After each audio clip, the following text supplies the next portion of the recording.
Satellite picture किंवा उपग्रहाद्वारे घेतलेलं चित्र आहे आणि त्याच्यात आपल्याला दिसतं की महाराष्ट्राच्या किनारपट्टीलगत म्हणजे उत्तर कोकणाच्या भागामध्ये आपल्याला ढगांची निर्मिती झालेली दिसते. त्याचबरोबर विदर्भाच्या काही भागात आता ढग दिसतात.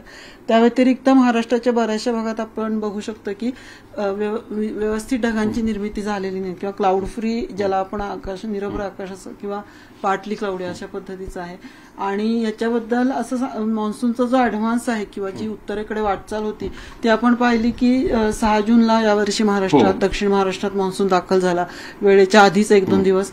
आणि त्याच्यानंतर 9 जूनला तो मुंबई, पुणे या सगळ्या भागांमध्ये दाखल झाला. आणि त्याच्यानंतर 10 जूनला तो उत्तर कोकणाची म्हणजे नवसारी, जळगाव अशा सगळ्या भागातून पुढे अमरावती, चंद्रपूर अशी मान्सूनची उत्तरी सीमा जाते. ती 10 जून नंतर पुढे मात्र मान्सूनचा उत्तरेकडे काही वाटचाल झालेली नाहीये. आणि याला असं मुख्यच कारण असं सांगता येईल की मान्सून महाराष्ट्रामध्ये सक्रिय होण्यासाठी 2 गोष्टींची आवश्यकता असते. उत्तर कोकण किंवा या सगळ्या किनारपट्टीच्या भागात जर पाऊस सक्रिय म्हणजे होण्यासाठी मुख्य कारण असं असतं की पश्चिम किनारपट्टीलगत कमी दाबाचा पट्टा तयार होणं आवश्यक असतं, ज्याला ऑफशोर ट्रफ असं म्हणतात. त्याच्या प्रभावामुळे काय होतं की जे सगळे अरबी समुद्राकडनं वारे येतात नैऋत्य दिशेकडनं ते जास्त सक्रिय होतात, ऍक्टिव्हेट होतात आणि त्याच्यामुळे कोकणामध्ये मोठ्या प्रमाणात सर्वदूर आणि खूप आपण ज्याला अतिवृष्टी सदृश पाऊस म्हणतो तसा पाऊस पडतो. आणि त्याबरोबर जर इंटिरियर महाराष्ट्राचा विचार केला, मराठवाडा, विदर्भ आणि मध्य महाराष्ट्र या सगळ्या भागांमध्ये पाऊस पडण्यासाठी पश्चिम उत्तर म्हणजे उत्तर भागात बंगालच्या उपसागराच्या काहीतरी लो प्रेशर एरिया, कमी दाबाचं क्षेत्र तयार होणं अतिशय गरजेचं असतं. कारण ते जर झालं तरच मग इकडून जे उत्तरेकडनं वारे येतात ते इथे जास्त त्याच्याकडे आकर्षित होतात, केंद्रित होतात आणि त्याच्यामुळे मान्सूनचा जोर किंवा सक्रियता वाढते. तर यावर्षी असं आतून दिसून आलेलं की जेव्हा ऍडव्हान्स होत होता मान्सूनचा किंवा त्याची दक्षिणेकडून उत्तरेकडे वाटचाल होत होती त्या दरम्यान सगळीकडे सर्वदूर पाऊस झाला. ज्या ज्या भागात मान्सून पोहोचलेला आहे त्या भागातही चांगल्या प्रकारे पाऊस झाला आणि त्याच्यामुळेच त्याची उत्तरेकडे वाटचाल झाली.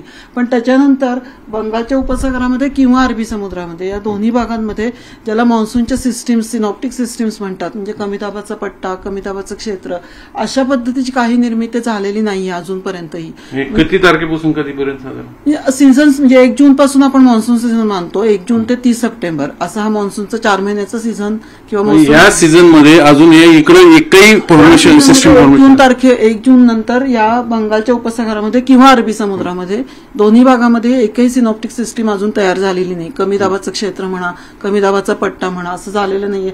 आणि त्याच्यामुळे मान्सून सक्रिय होण्यासाठी जी पोषक परिस्थिती असते ती अजूनही निर्माण झालेली नाहीये.